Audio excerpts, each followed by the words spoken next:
Esta conferencia y comenzará a grabarse.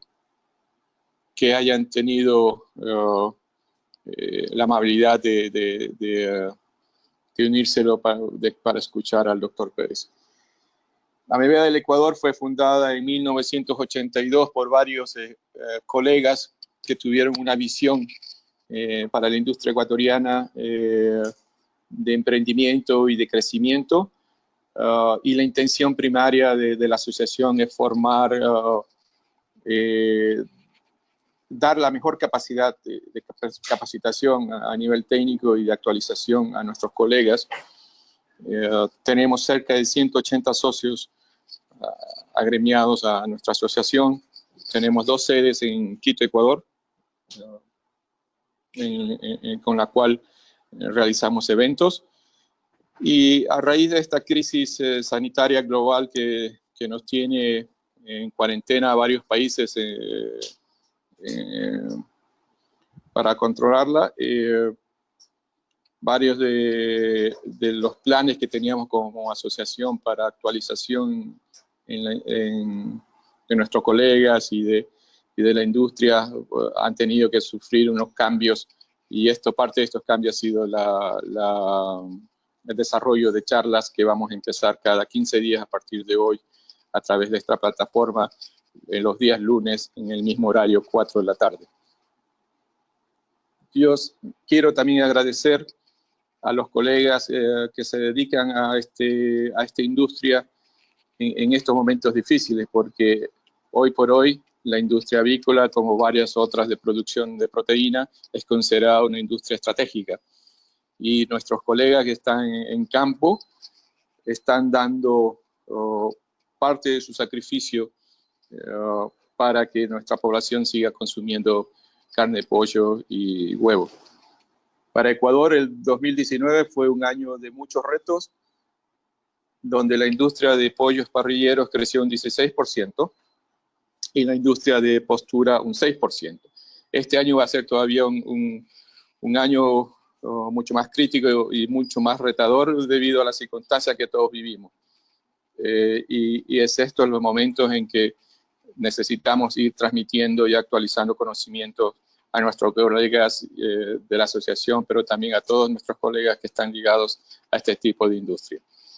El doctor Iván Pérez nos va a dar, es socio de AMEBEA de Ecuador, nos va a dar una conferencia que se titula Conociendo el agua, cómo afectan sus características a la absorción, dilución y efectividad de biológicos y fármacos. El doctor Iván Pérez es médico veterinario, graduado en la Universidad Central del Ecuador en Medicina Veterinaria y Zootecnia. Tiene adicionalmente 2 títulos de formador y en su experiencia personal hoy labora en su propia compañía llamada Priovet Purified Water, que se dedica al asesoramiento y comercialización de sistemas y tratamientos y purificación de agua. Adicionalmente, ha trabajado en varias empresas de Ecuador en el área productiva, todas ligadas a la parte avícola, y ha participado como conferencista en varios eventos avícolas. La charla tendrá aproximadamente una duración de 45 minutos y tendremos también, como mencioné, una sesión de aproximadamente 15 minutos de preguntas. Por favor, mantener los micrófonos en silencio para poder evitar el eco que se pueda producir al momento de las conferencias. Doctor Iván, la pantalla es suya. Muchas gracias. Primero, gracias por la invitación de AMEBEA. Siempre me he sentido muy orgulloso de pertenecer a este gremio que con el apoyo de todos sus socios siempre ha engrandecido, y hoy más que nunca es el orgullo por el poder de convocatoria que tiene. Sé que hay muchísima gente que está invitada a ser parte como asistente del evento, y con toda la humildad voy a compartir algo de conocimientos que básicamente son muy básicos, pero que nosotros nos hemos olvidado en el transcurso del tiempo. Entre estos conocimientos básicos estarían, por ejemplo, a qué se debe el pH del agua, por qué se congela, cuál es, por qué funcionan o no los detergentes, los desinfectantes, los fármacos, cómo puede funcionar el agua sucia para que no funcione el cloro. Todas estas cosas van mezcladas y compuestas con un poco de química básica, que hoy vamos a recordar todos. Entonces vamos a compartir desde ya, por respeto a las personas que ya se conectaron, vamos a dar inicio ya a la presentación.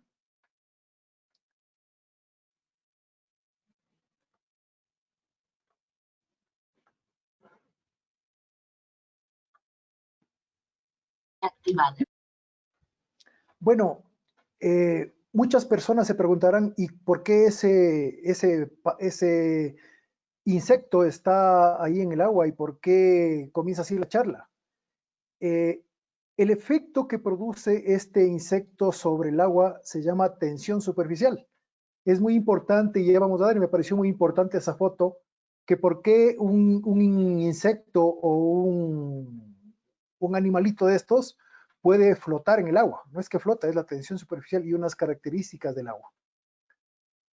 Entonces, para comenzar ya, hay que conocer las características físicos, químicas y microbiológicas del agua para poder comprender que este valioso elemento que siempre se ha olvidado por mucho tiempo puede actuar o cómo actúa en la parte de producción, especialmente de aves, de cerdos o de ganadería.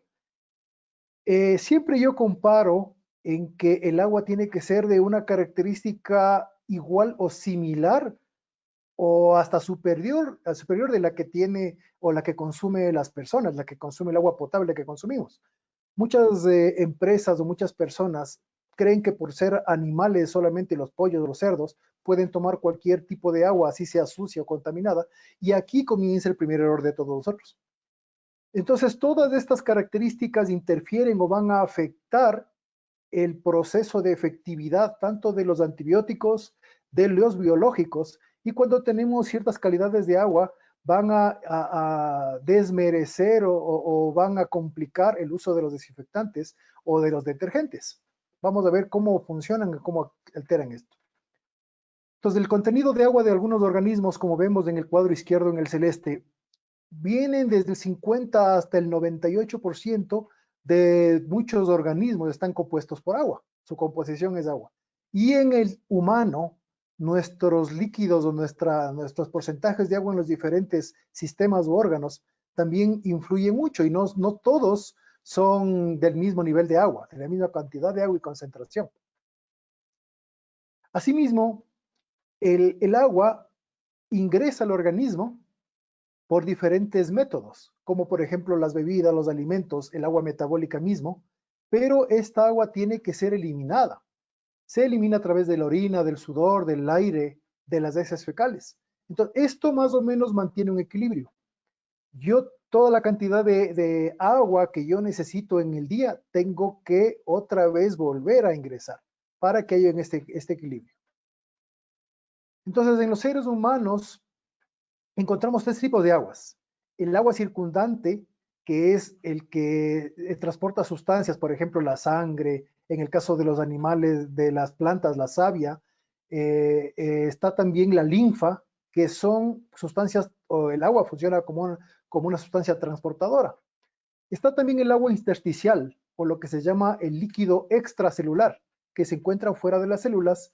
Y finalmente, y el más importante de todos, es el líquido o el agua intracelular, que está dentro de la célula alrededor de los citoplasmas y los orgánulos. Siempre va a haber un intercambio entre las dos aguas, entre el líquido extracelular y el líquido intracelular. Y adicionalmente el agua circulante es el que le va a volver a introducir fuera o dentro de la célula el agua. Siempre va a mantener el equilibrio. Entonces vamos directo y al grano. ¿Qué es el agua? El agua se forma por la combinación de una molécula de oxígeno con dos moléculas de hidrógeno por enlaces covalentes. Estos enlaces de hidrógenos, como podemos ver, el oxígeno con dos moléculas de hidrógeno, dice la teoría que este ángulo que está formado entre los dos hidrógenos es de 104.5 grados. Así se permanece en su estructura espacial, ¿no? Y esta molécula, este oxígeno, hace que siempre esté con una carga extra, igual que los hidrógenos, por su lado, también tengan una carga positiva y el oxígeno una carga negativa, lo que permite de que se puedan, esta molécula de agua se pueda combinar con otras moléculas de agua en grupos de 4 o 6 mediante enlaces o puentes de hidrógeno. Estos puentes de hidrógeno, como vemos en esta parte de aquí, encontramos un oxígeno, dos, pongamos aquí para que puedan ver un poco más claro. Esta molécula de oxígeno con dos hidrógenos mediante un puente de hidrógeno se combina con otras moléculas de agua, de H2O, formando una estructura espacial hexagonal. No sé si han visto la representación de una gota o una partícula de nieve, en donde se encuentra con muchos filamentos. Esa es la estructura espacial más o menos del agua. Y todo esto gracias a los puentes de hidrógeno que combinan una molécula de agua con otra molécula y firmemente le unen.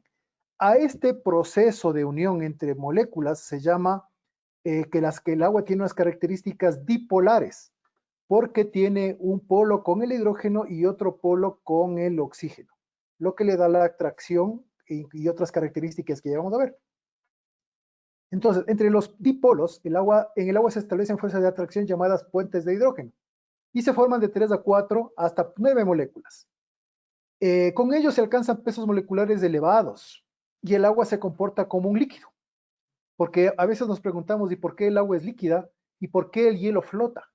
¿Y por qué el vapor, bueno, el hielo flota y el vapor, por qué aumenta la densidad? Vamos a ver ahora y a descubrir ese tipo de características del agua.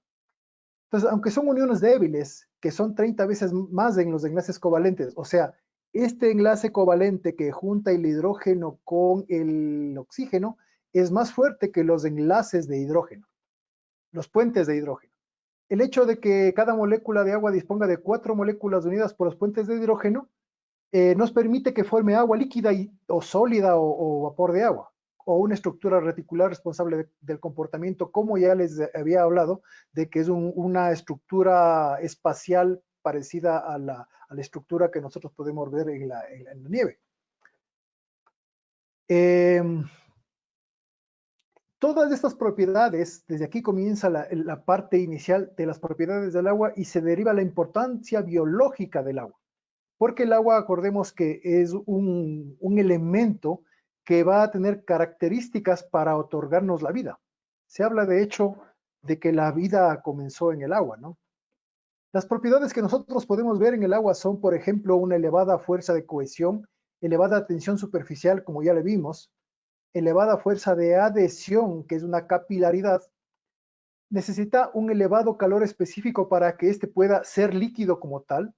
Necesita un calor muy alto para que éste pueda hacerse vapor de agua, o necesitamos un frío muy fuerte o una pérdida de calor para que éste también pueda congelarse. Eso nos permite dentro del organismo que el agua no se evapore y nosotros no nos deshidratemos con una pequeña alza de temperatura. Un elevado calor de vaporización, como ya lo mencioné, es muy dúctil o tiene una alta conductividad. Esta es una parte importante que descubrí en estos estudios y lecturas que he hecho en estos días, que el agua tiene mayor densidad en estado líquido que en estado sólido.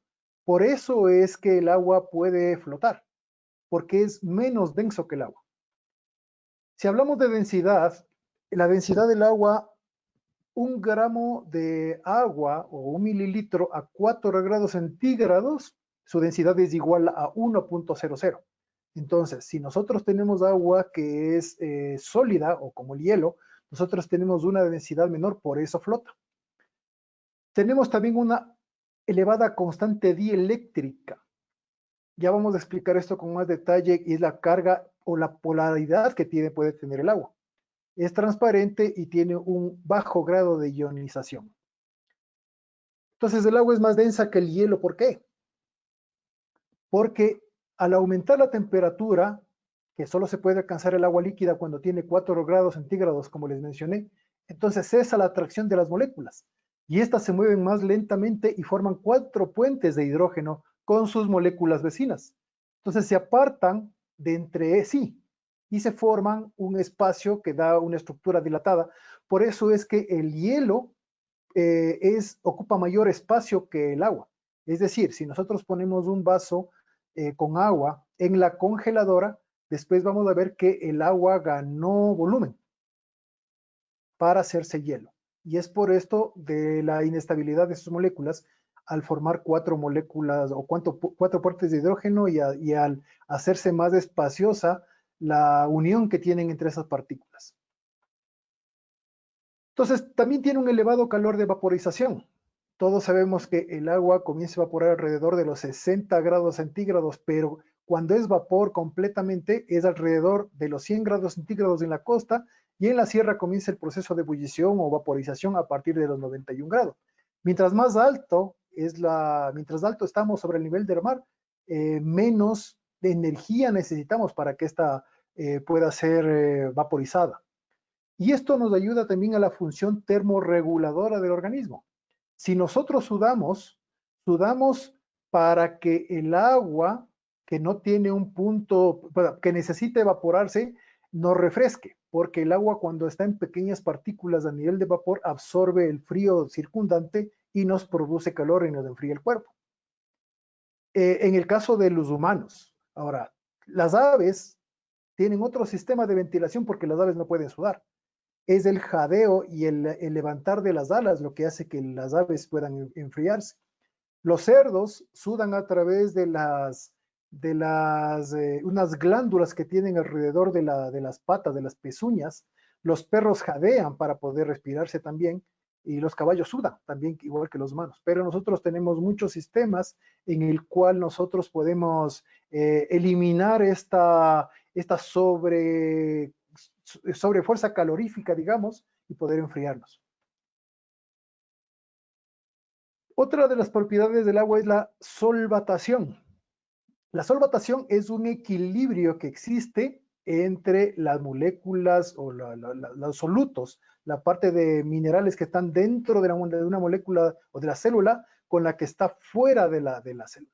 Entonces existe una solvatación iónica que nos ayuda a transportar las sustancias y también funciona como un medio de reacción. Por ejemplo, aquí los cristales de sal o de cloruro de sodio son disueltos y dentro de una membrana semipermeable se encuentran de los dos lados la misma cantidad de cloro y de sodio para que exista un equilibrio iónico que se llama, que vamos a ver luego. Y las disoluciones acuosas pueden también tener distintos grados de pH, que también vamos a ver qué es el pH.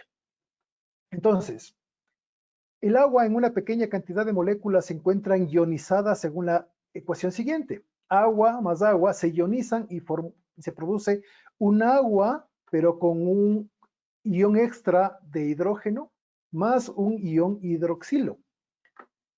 Esto nos produce que una mol de agua haya 10 a la menos 7 moles de moléculas ionizadas. Y esto es lo que produce el pH. Entonces, el agua será por lo tanto igual a 7, es por este evento de que existe una ionización a través de las moléculas del hidrógeno, lo que produce unos iones hidrogeniones y unos iones hidroxilos, lo que cada uno va jalando hacia la acidez o hacia la basicidad. Entonces el pH es el logaritmo negativo de 10 a la menos 7, lo que nos da un pH neutro que es la 7. Podemos ver aquí el agua más el agua en una representación espacial que nos da igual a un hidrogenión más un grupo hidroxilo. El ion hidronio o hidrogenión y el ion hidroxilo. Entonces, nosotros vemos que el pH tiene que ser neutro cuando está alrededor de 7, más o menos un medio porcentaje, y cuando va acercándose más a 0 aumenta la acidez, por ejemplo, en el pan, en la cerveza, en los limones, Y en donde más ácido es, por ejemplo, son los jugos gástricos.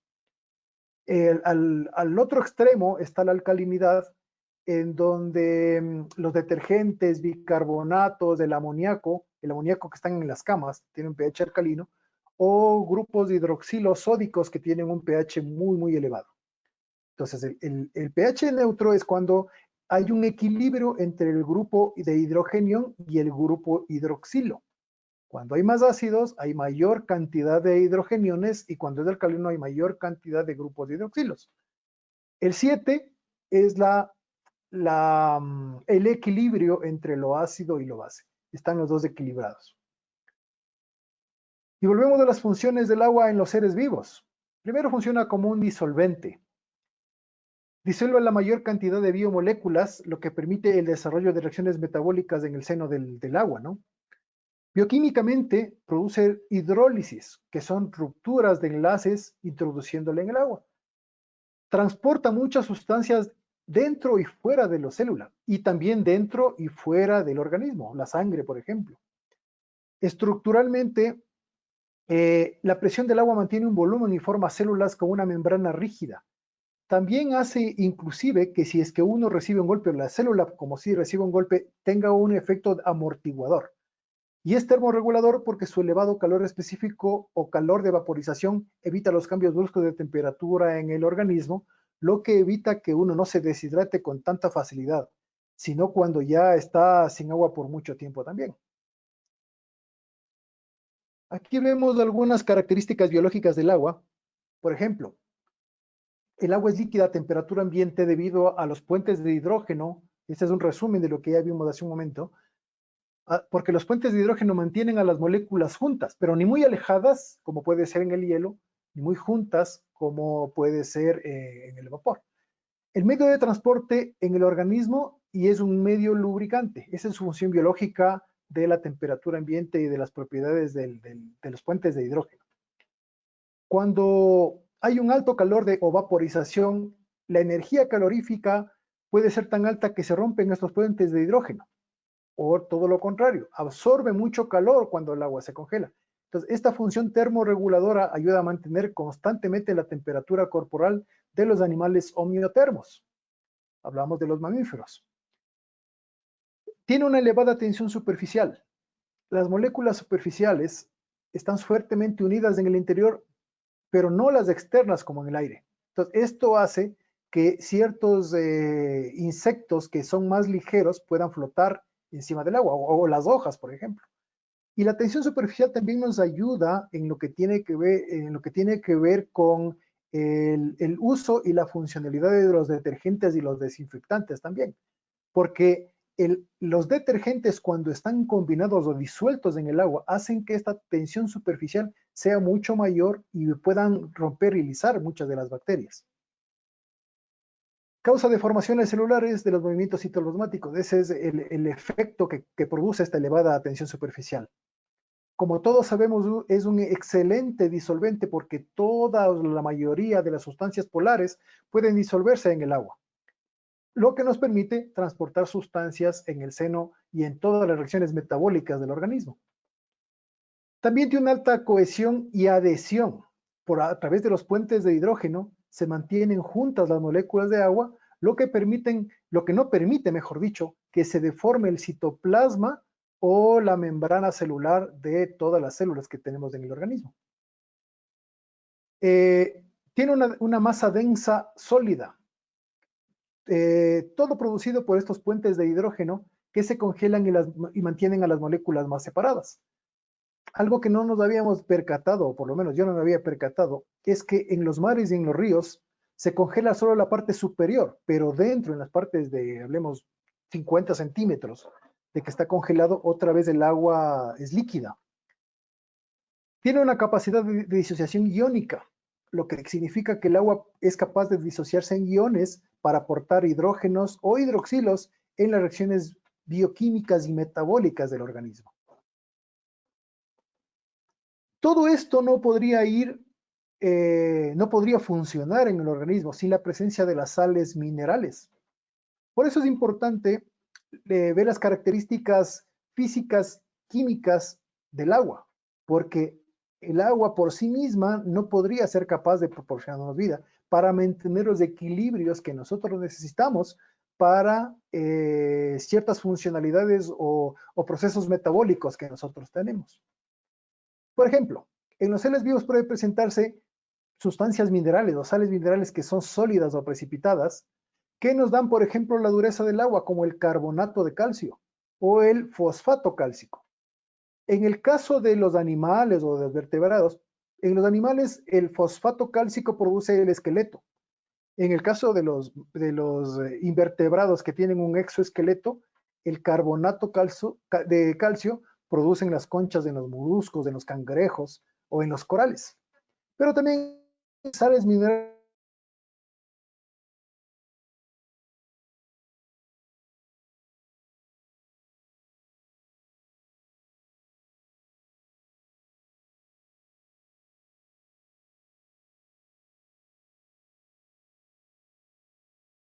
disculpas, a veces hay todavía algún ligero inconveniente con la plataforma, pero voy a estar más pendiente. Por favor, me avisan si es que no me escuchan. Entonces, las sales minerales disueltas, al disolverse, se ionizan. Entonces, producen aniones y producen cationes. Los aniones más conocidos y abundantes son el sulfato, el bicarbonato, los fosfatos. Intervienen esto en reacciones metabólicas. Y los cationes, como el sodio, potasio, calcio y magnesio, también funcionan en la parte de intercambio intra y extracelular a través de la membrana y contribuyen a la biorregulación, tanto del pH como el equilibrio osmótico, que ya vamos a ver de qué se trata este famoso ósmosis y presión osmótica.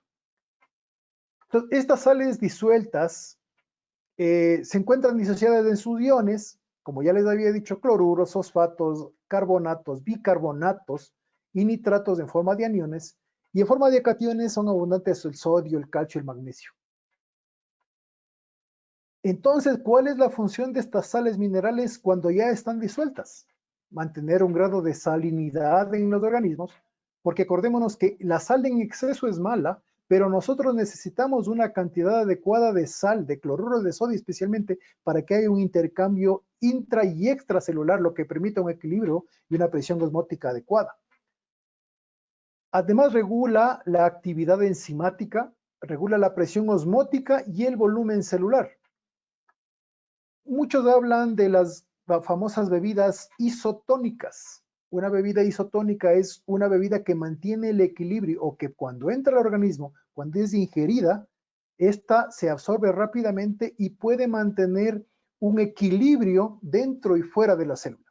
Cuando tenemos un mayor grado de solutos o de estos minerales disueltos en el agua y en menos agua, hay un medio hipertónico. Y todo lo contrario, cuando tenemos mucha agua y pocos minerales disueltos, vamos a encontrar un medio hipotónico.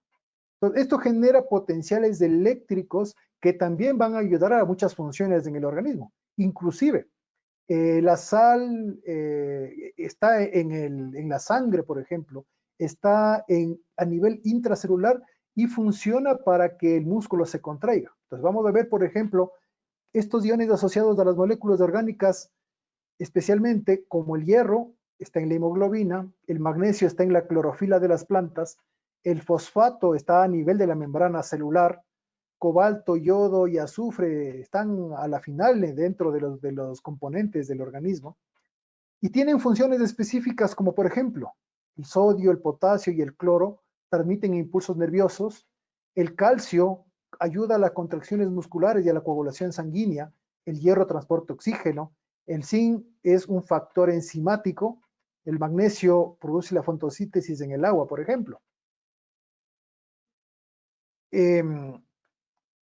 Entonces, todo esto nos ayuda a que haya un pH de un pH neutral o amortiguado que se llama, que nos permite un intercambio intra y extracelular adecuado también. Entonces, casi todos los procesos biológicos son dependientes del pH. Un pequeño pH lleva un gran cambio de velocidad en el proceso también. Y el organismo es tan inteligente que siempre trata de mantener un equilibrio. Dios nos hizo perfectos. Y este pH va siempre a ser regulado por sustancias amortiguadoras para que siempre el pH óptimo sea alrededor de 7. En los organismos multicelulares, el pH de los fluidos extracelulares es también fuertemente regulado por amortiguadores biológicos que forman ácidos débiles o bases coaguladas para que se regule. Se liberan productos dentro del organismo, tanto ácidos como básicos, cuando se pierde la neutralidad. Entonces, si nosotros tenemos, que ya vamos a ver luego en un cuadro, una acidosis metabólica o el ganado tiene una alcalosis metabólica, siempre el organismo va a tratar de compensar esa falta de ácido o esa falta de básico o de base a través de sistemas tampones o amortiguadores. Entonces, lo que es más corriente es que el pH tienda a desplazarse hacia el lado ácido. Inclusive, se habla que la mayor cantidad de mamíferos, siempre por la calidad de alimentación que tiene, va a tener un pH ácido en su dieta, lo que va a colaborar a que el pH del organismo interno sea ácido también. Entonces vamos a tener un cansancio, un alargamiento mejor dicho, un exceso de ácido, lo que va a producir que también el organismo cree estos buffers o estos tampones para que se controle el sistema ácido, se neutralice, lo que va también a hacer un desgaste en la energía interna del organismo, produciendo un cansancio. Entonces, supongamos que el organismo se ve sometido a un exceso de ácido clorhídrico que se produce en el estómago, que en consecuencia libera protones que disminuyen el pH. Eso todos lo sabemos. Esto entra al funcionamiento del sistema amortiguador y ocurre lo siguiente. Como tenemos mayor cantidad de ácido clorhídrico, se produce mayor cantidad, el cuerpo produce mayor cantidad de bicarbonato. Si no ingerimos, el cuerpo produce por sí mismo bicarbonato. Y se produce una reacción química de intercambio en el cual se produce cloruro de sodio, que es la sal, más un ácido carbónico. Este ácido carbónico, como veremos en el siguiente cuadro, va a producir CO2 y agua, y el CO2 va a ser desprendido por la respiración celular y luego por los pulmones, y el agua también va a ser eliminado a través de la orina, lo que nos mantiene a nosotros en un equilibrio constante. Entonces, el tapón bicarbonato es común en los líquidos extracelulares, mantiene el pH en valores aproximadamente de 7 más menos medio grado, y gracias al equilibrio de este ion bicarbonato y del ácido carbónico, que se disocia en carbono y agua, hace que haya un equilibrio constante dentro y fuera de la célula. Otro importante factor es el tampón fosfato, que produce un sistema de amortiguador a nivel intracelular en el citoplasma y las células. Esto consta, este tapón fosfato produce hidrógeno y fosfato, ¿no? Llegamos a otra parte de lo que les había mencionado, de lo que es una acidemia o acidosis metabólica por la producción excesiva de ácido en los tejidos. Se puede producir porque hay mayor ingesta de ácidos o porque hay una pérdida de bases en los líquidos corporales. Esto puede producir un fallo en los riñones a través, tratar de excretar mayor cantidad de ácidos, y normalmente se produce en el caso de los humanos en las diabetes mellitus o en situaciones de inanición. Puede producir unas alteraciones del sistema nervioso central como la muerte. Por el otro lado está la alcalemia, que es con un pH mayor a 7.45, que se produce normalmente cuando existen vómitos prolongados. Esta ingestión, también por la ingestión excesiva de fármacos o de productos alcalinos. Es, por ejemplo, cuando nosotros estamos sometidos a unas dietas alcalinas, que aunque son buenas las dietas alcalinas, porque estamos controlando o ayudando al cuerpo a que esta acidosis metabólica que nosotros tengamos, pero cuando ya está en exceso puede también producir problemas. Entonces se sobreexcita el sistema nervioso central, entran a los músculos y entra en un periodo, en un estado de espasmo. Si no se corrige con el tiempo, puede decir convulsiones y parada respiratoria y por lo tanto la muerte también. Las funciones de los minerales. Déjenme un momentito.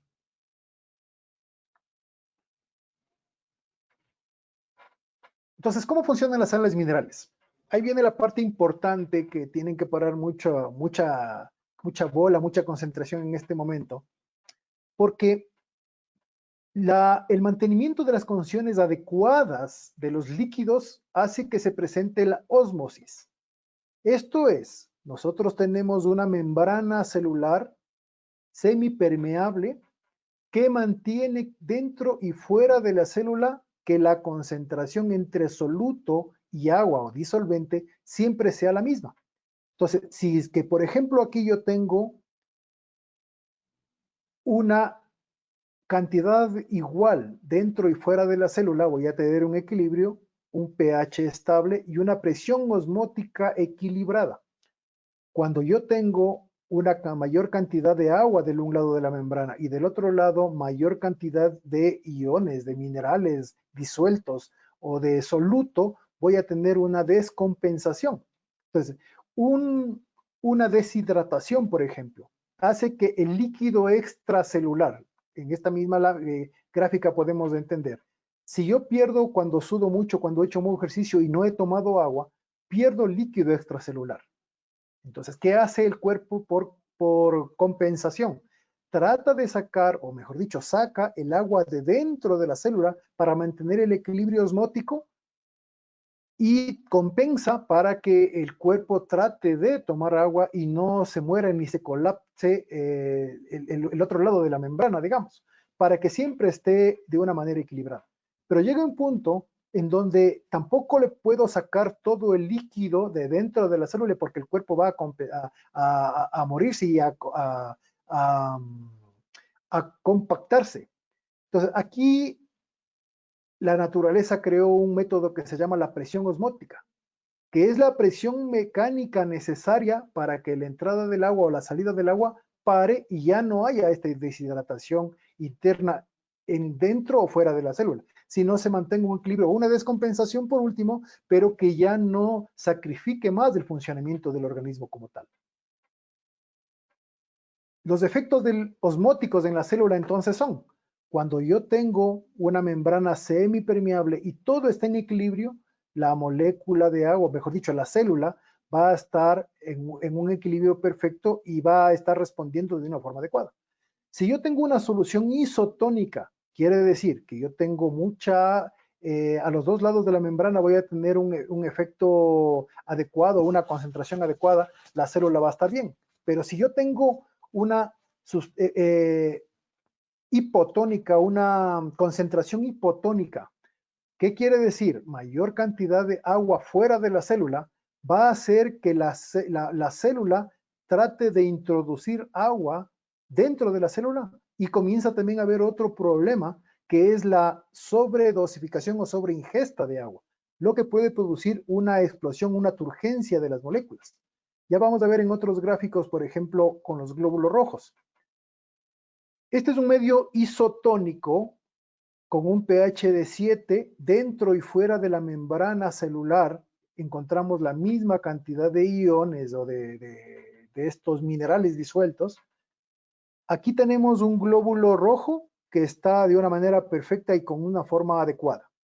Si tenemos un medio hipertónico, quiere decir que fuera de la membrana tiene mayor cantidad de solutos o minerales disueltos, va a tratar de meter minerales y de sacar agua. Por lo tanto, las células, como en este caso el glóbulo rojo, trata de hacerse más pequeño, se contrae para tratar de regular su forma. Si aquí podemos ver nosotros una imagen microscópica de un glóbulo rojo, cómo se produce, cómo se hace cuando está deshidratado. Y hay mucha cantidad y gran mortalidad de estos glóbulos rojos. Todo lo contrario, cuando yo tengo un medio hipotónico, cuando el líquido intracelular es mayor en agua y la concentración de iones está fuera mucho más, hace que este glóbulo rojo comience a inflarse e inclusive puede explotar o lisarse. Las membranas celulares son semipermeables, como ya habíamos visto. Entonces, en resumen, cuando tengo un medio hipertónico, el agua sale de la célula, disminuye el volumen celular y aumenta la presión osmótica en el interior, lo que se llama plasmólisis. al todo lo contrario. Cuando yo tengo un medio hipotónico, aumenta el volumen celular, disminuye la presión osmótica en el interior y hay una turgencia o la célula comienza a agrandarse. Entonces, ya a nivel del agua, porque esto era a nivel del organismo lo que acabamos de ver, a nivel del agua, las sales minerales insolubles están en la materia viva y se encuentran en estado sólido. Entonces, los cristales más abundantes en el organismo son los silicatos, carbonatos, fosfatos, lo que nos van a producir ciertos productos que nosotros necesitamos para la vida. No solamente los humanos, sino también los animales. Como podemos ver en la concha de los animales, tenemos carbonato cálcico, silicatos, fosfato cálcico. En las conchas y en los esqueletos tenemos fosfatos cálcicos. Y aquí se produce una parte, lo que se llama la dilución. La dilución es la característica que tiene el agua, como ya habíamos visto anteriormente, en su estado líquido puede disolver los solutos o estos minerales que se encuentran disueltos. Entonces, el agua entra en una fase dispersante o disolvente. Los solutos pueden ser de bajo peso molecular, por ejemplo, el cloruro de sodio o el agua, que tiene un peso molecular de 58, o una glucosa que tiene peso molecular de 180, pero también pueden haber coloides, como las proteínas de la albúmina, o cuando las personas o los animales se deshidratan, esta cantidad de albúmina o de proteínas séricas aumentan su peso molecular o están en mayor cantidad y pueden llegar a 30.000 o a 100.000. Entonces, las dispersiones de los solutos de bajo peso molecular se denominan diluciones verdaderas o simplemente diluciones, y a las que tienen un peso molecular elevado se llaman dispersiones coloidales. Aquí, por ejemplo, podemos ver cuáles son ejemplos de las disoluciones verdaderas cuando el tamaño de las partículas son muy pequeñas y son transparentes. Pero conforme va haciéndose una dispersión más de un peso molecular más alto, estos, como los disacáridos o como ciertos albúminas o ciertas proteínas séricas, comienza a haber un color tipo suero del que nosotros tenemos cuando está coagulándose la sangre, por ejemplo. Este suero ya tiene color, no es completamente transparente, es por la cantidad de albúminas y algunos proteínas séricas que están comenzando a producir otro cambio de color, pero también características que ayudan a la coagulación de la sangre en este caso.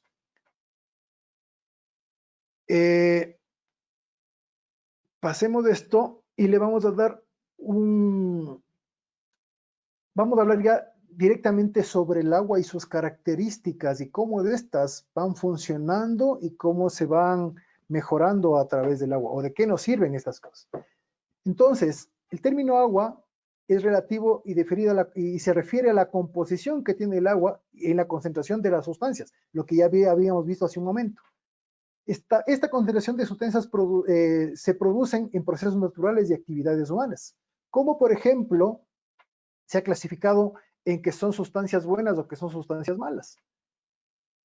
Todo esto de la calidad del agua viene estudiado hace mucho tiempo y siempre se han sacado parámetros, pero siempre está normada, en el caso de los gobiernos, por un sistema en el caso de Ecuador, por ejemplo, hay normas de que nos dicen cuáles deben ser las calidades del agua, está regida por el INEN, que es el Instituto de Normalización, para saber qué tipo de agua es la que se considera potable, por ejemplo. Y a nivel mundial, la Organización Mundial de la Salud y la Panamericana de la Salud es la que provee de reglamentos y valores adecuados y tablas adecuadas para que el agua sea funcional y pueda ser considerada potable o pueda ser considerada de uso animal o agrícola. Entonces nosotros podemos ver estos cuadros, si quieren les puedo compartir luego o podemos subir a la página de AMEBEA. ¿Cuáles son las calidades del agua de uso agrícola? ¿Cómo son las calidades consideradas o adecuadas para el uso pecuario? El agua potable que se utiliza en los humanos y que yo siempre estoy exagerando a veces que el agua que utilizan los animales tiene que ser igual o mejor del agua que tomamos las personas. Y el agua para desinfección. Todos estos cuadros podemos luego verlos, ¿no? Para medir los parámetros del agua, nosotros contamos con tres fases o tres parámetros, los físicos, los químicos y los biológicos. Entre los físicos están el sabor, el olor, el color, todo lo que nos hace ver que el agua pierda sus características organolépticas que son insabora, incolora e insípida. La turbidez, por ejemplo, es uno de los parámetros más importantes que determina el color. Nadie se va a tomar por más potabilizado o sanitizada que esté un vaso que tenga agua turbia. Pero puede tener millones de bacterias, pero el transparente y todo el mundo no pensaría dos veces en tomarse un vaso de agua que sea transparente. El pH, como ya habíamos visto, es una medida de acidez o alcalinidad y se expresa del logaritmo inverso de la concentración de iones de hidrógeno. ¿Para qué nos sirve esto? Para comprobar y ver qué cantidad o la posibilidad, mejor dicho, de que ciertos productos que nosotros diluyamos pueden ser más efectivos cuando tengo un pH o una cantidad de hidrogeniones más altos o más básicos. Y eso ya vamos a ver luego. La dureza es la cantidad de carbonato de calcio o carbonato de magnesio que se encuentra disuelto en el agua. Si nosotros dejamos un vaso de agua que tiene turbidez y le dejamos unos 10 minutos, media hora, nosotros vamos a ver que estos sólidos suspendidos se van a precipitar y se van a quedar en el fondo del agua. Pero la dureza o la salinidad, como está disuelto estos minerales en el agua, le podemos dejar un año y nunca se van a precipitar y nunca van a descender hacia el fondo del vaso. Eso hace que esta dureza, dependiendo a ciertos parámetros que nos presenta la OMS o el INE en el caso del Ecuador, hace que haya un límite para que esta dureza pueda ser útil y pueda luego afectar el uso de los fármacos, de los detergentes y de los antibióticos básicamente. La acidez entonces, como ya habíamos mencionado, es la capacidad para neutralizar las bases y la contaminación se produce por ácidos en drenajes mineros, industriales o a nivel de contaminaciones. Esta cantidad de acidez en muchos de los casos es bueno, pero aquí en el Ecuador, que yo he visitado muchas zonas del Ecuador, tenemos aguas ácidas que disminuyen inclusive el tipo de pH, que pueden alterar ciertos minerales, ciertas tuberías o ciertas afectaciones también a nivel de los organismos animales. Y el pH alcalino que nosotros encontramos en la mayor cantidad de aguas del Ecuador hace todo lo contrario. Hace que primero ciertos productos que nosotros vayamos a mezclar o detergentes o a nivel de la casa, cuando yo tengo agua que tiene una alcalinidad o tiene dureza excesiva, los detergentes que yo aplico para lavar la ropa, por ejemplo, voy a tener que utilizarlos en mayor cantidad para obtener el mismo resultado, lo que pierde eficiencia y mayor consumo, especialmente en la parte económica. Existe un parámetro para medir la parte de materia orgánica que nosotros podemos tener en el agua, normalmente en las aguas que ya son residuales, y son dos: la demanda biológica de oxígeno o DBO, que mide la cantidad de oxígeno consumida durante un tiempo adecuado, y mide la cantidad de materias orgánicas biodegradables presentes en el agua. Y el otro parámetro es una demanda química de oxígeno, que mide la capacidad, en cambio, del consumo del oxidante químico en el agua y lo que nos da la presencia más o menos de los contaminantes orgánicos en el agua. Determina el oxígeno disuelto, es más importante en las aguas y en el control de aireación, por ejemplo. Siempre cuando hay esta medición de parámetros biológicos es en aguas residuales, nunca se hace, casi nunca se hace esta medición en aguas potables, por ejemplo. Y ya casi para terminar, ¿cómo interfiere todas estas características que nosotros vimos de agua en el uso de las vacunas o de las bacterinas? Si nosotros tenemos durezas que sobrepasen las 300 partes por millón, esta agua va a perder su potencial de dilución. Quiere decir que no se van a diluir bien las vacunas, o va a haber un detrimento en la cantidad de virus que se encuentran por mililitro o por partícula. Va a comenzar a haber una destrucción porque no se encuentran en un medio adecuado. El pH, aunque no les afecta mucho, pero sí tiene que ver pHs muy exagerados sobre o bajo el 5 o pHs muy alcalinos que sobrepasen el 8,5, 9, hacen que también en la parte de antibióticos, de biológicos, perdón, cuando son mezclados en el agua, cuando vacunamos en el agua, estos puede haber una mayor cantidad de muerte de las partículas virales. Contaminantes como plaguicidas no van a afectar en realidad a los biológicos, pero sí nos van a afectar a los animales. ¿Qué es lo que pasa, por ejemplo, cuando yo utilizo potabilizadores o sanitizantes como el cloro, el peróxido, el dióxido de cloro? Y no neutralizo para poder vacunar. ¿Qué es lo que hace la mayor cantidad de gente? Sacan el cloro en esos 2 o 3 días antes y 2 o 3 días después de la vacuna, dejando o utilizando agua que esté contaminada con microorganismos que el momento que yo estoy vacunando puede haber una contaminación. Vacuno, meto biológicos en el agua de vacuna, estoy mejorando la inmunidad de los animales a través de estos antígenos, pero al mismo tiempo estoy permitiendo que muchas bacterias, como el Escherichia coli o la salmonela o la coriza, puedan entrar a través del agua. Pueden haber también residuos de microorganismos, como ya les había dicho, en contaminación con el agua, que hacen que entren estos microorganismos a través del agua como un vector, y en el caso de que no controlemos a través de cloro o peróxido y no neutralicemos estos potabilizantes, puede ser que justo en esas circunstancias también los animales se enfermen, ¿no? Y puede haber también algún residuo de desinfectantes en el agua de que nosotros vamos a utilizar para vacunar al agua y que pueden también afectar la vida o la eficiencia de estos biológicos. En el caso de los fármacos es igual. Hablamos de vitaminas o antibióticos. Hace mucho tiempo que yo trabajaba para una empresa que vendía fármacos. Un químico me decía, ¿por qué un antibiótico, una enrofloxacina se me ocurre? Hay unas enrofloxacinas que cuestan $10 de litro y hay otras enrofloxacinas que cuestan $40 de litro.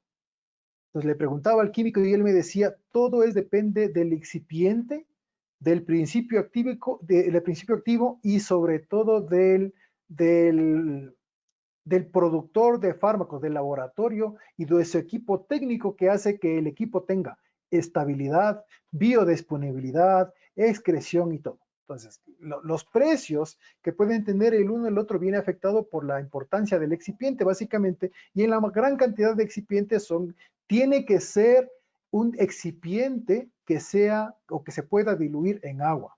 En muchos de los países, hablemos de Argentina o de Europa, en donde la dureza sobrepasa las 1000 partes por millón y en donde es obligatorio el uso de cloro como un potabilizador de agua, los antibióticos o las vitaminas que se utilizan en estas explotaciones pecuarias tiene que ser de una alta, que se disuelvan adecuadamente por un lado y que sean eficientes bajo esas condiciones, tanto de dureza como de la presencia de cloro. Entonces no tienen que verse afectadas.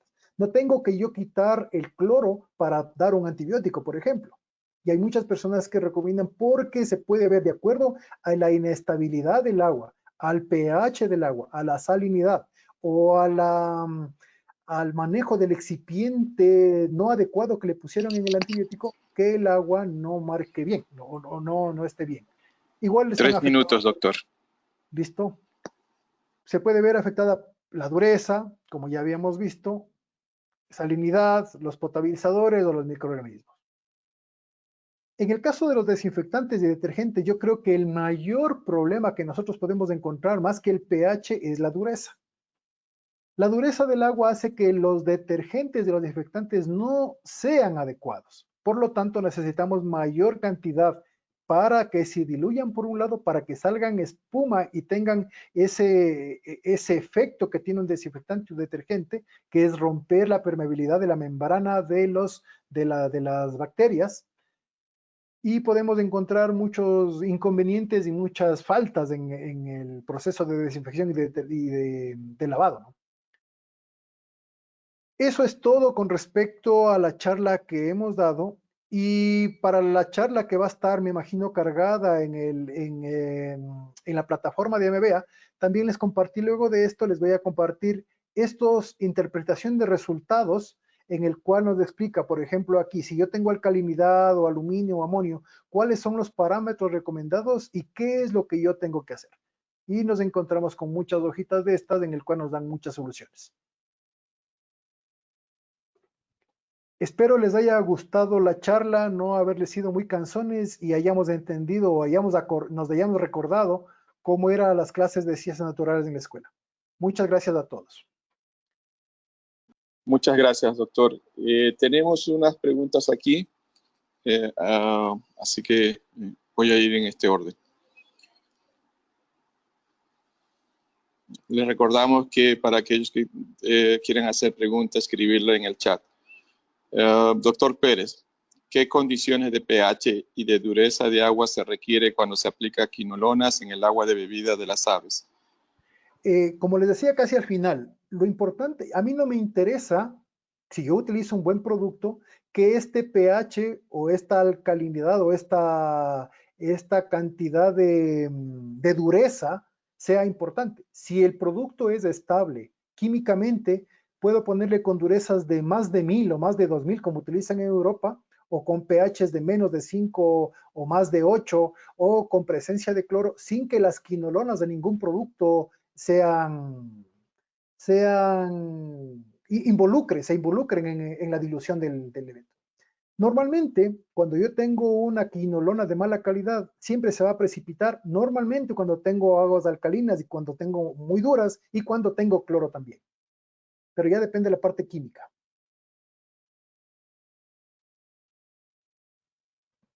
Muchas gracias. Otra pregunta es, a más del sistema de filtración, ¿qué concepto usted tiene o considera más importante en el manejo de agua de bebida en producciones avícolas?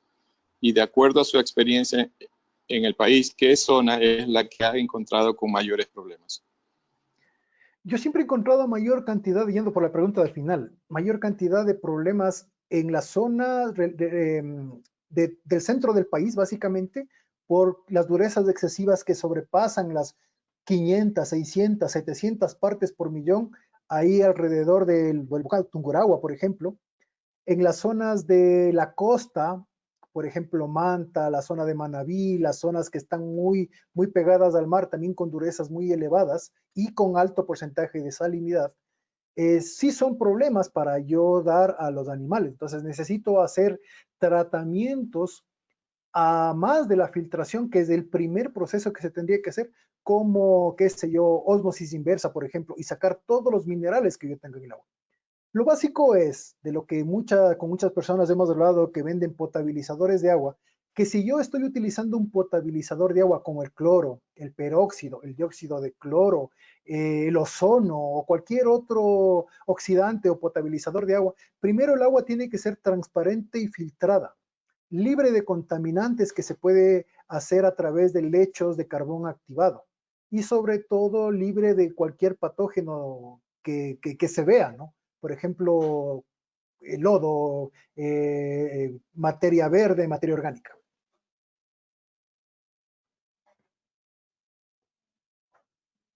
En lo relacionado a la temperatura del agua, ¿cuál es el rango adecuado para no afectar el consumo de dietas en aves? Otra buena pregunta. Normalmente, cuando nosotros estamos en la sierra, por ejemplo, en la sierra con una temperatura de agua alrededor de 14, 15 grados centígrados, el agua cuando está muy fría, las aves dejan de tomar agua porque está muy frío. Entonces, si le entubiáramos un poquito, le entibiamos el agua, las aves o los cerdos o los animales toman un poquito más de agua. Todo lo contrario es en la costa. Nosotros tenemos a veces temperaturas que sobrepasan los 23 grados o los 20, 25 grados centígrados en el agua. También disminuye el consumo de agua porque muchos de los animales no les gusta el agua caliente. Entonces, una temperatura adecuada del agua está alrededor de los 18 grados centígrados. Y que tampoco afecta ningún vitamina, ni producto, ni antibiótico que esté presente en el agua. Hay efectos o eventos en donde muchas personas ponen, en la costa especialmente, ponen hielo en el agua para tratar de enfriar y que no haya ese shock térmico cuando voy a vacunar al agua de bebida con vacunas vivas, por ejemplo. Pero no hace falta porque siempre ese efecto buffer o las vacunas ahora están siempre más reforzadas para que puedan aguantar ese shock térmico y mientras más eficiente sea el tiempo, más que la temperatura del agua va a ser mucho mejor.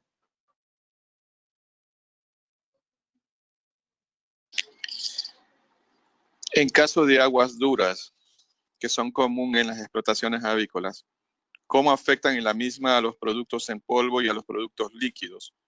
Acá hay una pregunta muy parecida y también cómo impacta directamente sobre el uso de vacunas y desinfectantes. Bueno, la repetición de igual el mismo concepto de lo que expliqué anteriormente. La dureza del agua es la cantidad de carbonato de calcio o carbonato de magnesio que se presenta en el agua. Nosotros para que, de acuerdo a la norma, a la INEN 1108 del 2014, dice que el agua para que sea considerada dura debería sobrepasar las 200 partes por millón. A partir de eso, o en zonas, como les digo, Manta, Tungurahua, Cotopaxi, que están alrededor de 600 y 700 partes por millón, puede verse afectado de una manera en donde, primero, la cantidad de minerales disueltos al ingresar al organismo hacen que ésta sea ingerida, por lo tanto el animal tenga que tomar más agua. En el caso de los antibióticos biológicos, hablemos de los antibióticos más bien.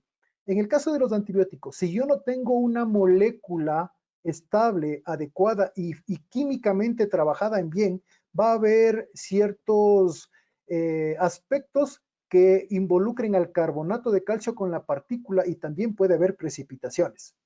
¿Qué es lo indicado ahí? O hago un ablandamiento de agua o utilizo un producto, sin desmerecer a ninguno, pero un producto que sea específico para aguas duras, que tenga presencia de cloro y que no interfiera en la calidad.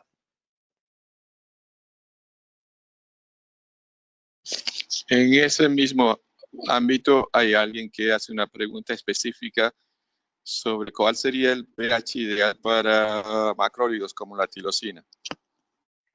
Es buena pregunta también.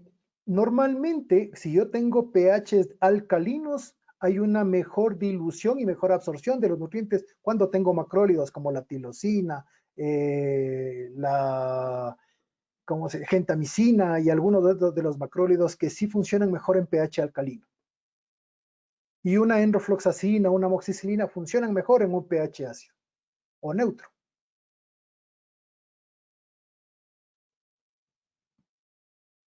Muchas gracias, doctor Iván. No tenemos más preguntas. Quiero agradecerle a nombre de AMBEA al doctor Oscar Porras, presidente, su ayuda y colaboración para esta teleconferencia. También quiero agradecer a todos los asistentes por su tiempo para atender la conferencia y los invitamos al próximo evento que estaremos promocionando para el 1 de junio a las 4 de la tarde, lunes asimismo. Gracias por acompañarnos y una vez más felicitar en estos momentos de crisis sanitaria a los colegas veterinarios que están laborando para alimentar a la población en general. Y un deseo de pronta recuperación a aquellos que se encuentren enfermos y mi gran admiración para aquellos que de alguna manera han dedicado también su vida en este trabajo y que lamentablemente no han podido sobrepasar la enfermedad COVID. En especial quiero mencionar a un colega en Avesca. Pero quiero felicitar a todo el gremio por su gran esfuerzo y trabajo y dedicación. Muy buenas tardes, que tengan un buen día. Gracias y felicidades a todos. Gracias a todos.